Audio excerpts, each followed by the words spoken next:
Hey, this is Vu, and today I'm going to be talking about how to hold B on Dust2, and specifically how to hold B in a 3-1-1 setup. Now, I know a lot of teams and players seem to think that a 2-1-2 is necessary. However, hopefully after you watch this video, you'll be comfortable playing that solo B, and you can tell your team to play a 3-1-1.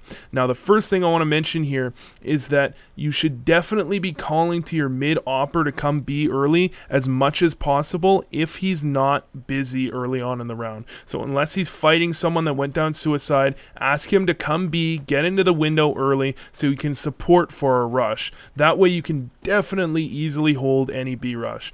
The second thing you want to do is going to be a foolproof way to hold B rushes. Now, I don't always do this. However, if you're not comfortable against B rushes, you will hold B rushes with this 99% of the time. I've only had this countered a single time, and it requires a ton of communication. Until you're playing against full teams, nobody's really going to be able to deal with this. So what you do is you buy a Molotov and a nade, come in a window, throw a Molotov into tunnels, jump across, nade into the Molotov, and then peek out when the nade blows up and spray them down.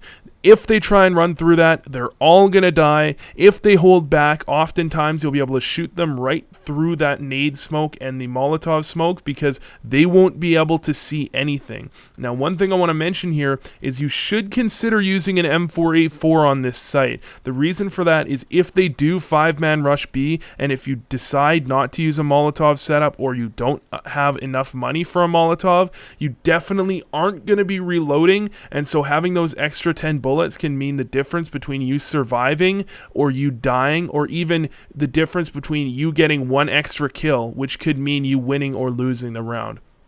Now, after you do that setup, or if you don't do that setup, you can just simply throw a smoke in and then decide to reposition. Now, the most important bit here with this smoke, don't let it land outside of tunnels. A lot of people have done this, and I can exploit this myself. Simply walk out through the left side of the tunnels, and you'll have blocked off the site. So anybody that walks out here, if you're trying to play somewhere like car or anything like that, they can simply walk out, clear out each angle one by one, and not worry about very much else. Or they can jump out to the right as well onto this box and try and do it like that. You need to make sure it lands inside of tunnels. Now, as for positions you can be playing after you throw that smoke, there are quite a few, but there are two main ones that I'll go to the vast majority of the time. The first one is going to be the pretty straightforward one right behind this box, and I'll stay here. Now, there's one thing you need to recognize here, though, is once they spot you, you're not getting away. You have to fight them here. So if you're not comfortable playing on this engagement where you're not comfortable landing this shot against the terrorist, you can try and switch it up and you can try and play somewhere else, or you can just play this setup where you're quick peeking up and down, you call for a rotate, and then when you see them, simply throw the flash over and then peek with it, so you have at least a little bit of an advantage there.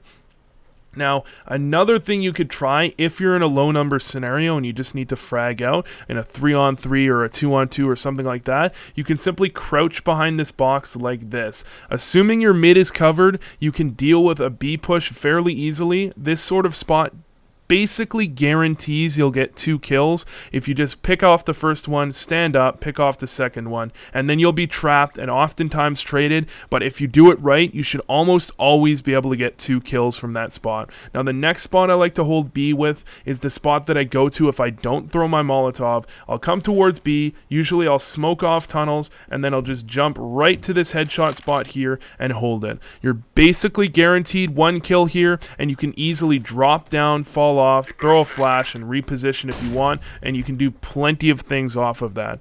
The spots that I wouldn't recommend are definitely all around here, car, closet, on the box, or to the side of the corner, or this corner here, because in 5-on-5 scenarios, those are spots where you'll get 1, maybe 2 kills, and then the team will already be all the way up in B site. One of the most important parts of holding a site solo is delaying the enemy team and calling for rotates. So playing a spot like one of these corners allows them to walk right in, get a trade kill on you, and put your team in a terrible position to win the round. And I also want to note that jumping on this car makes a ton of noise, and I've caught people on top of that box plenty of times by hear them jumping on that car and then jumping up. So you can actually fake that by doing that and then walking back to plat if you think the enemy team is going to actually listen to that. Now, The final thing to mention is going to be holding that mid to B split. When that is the toughest thing you need to try and hold, and is impossible to deal with in a lot of scenarios. So what you want to be doing here is you want to be grouping up with your mid player. Hopefully he recognizes early that the enemy team is going to be doing a split and he can fall back so you have two guys in sight. And then what you want to do is you can try and aggress out one side, especially if your mid player is dead or if he's rifling. What you can do is they're coming up mid to B. Instead of trying to hold into the site, in which case you will 100% of the time end up dead, you throw a flash out, you both push out, one window, one doors, and you frag out on them. You give up B site, but you take control of an important area, because if they can collapse on you from outside and tunnels, you're very unlikely to get very many kills. You have to play a spot like this where you can see doors and window and tunnels at the same time and basically hope that you can get lucky or that they don't check your spot. Anyways, thanks for watching, and I hope this helped.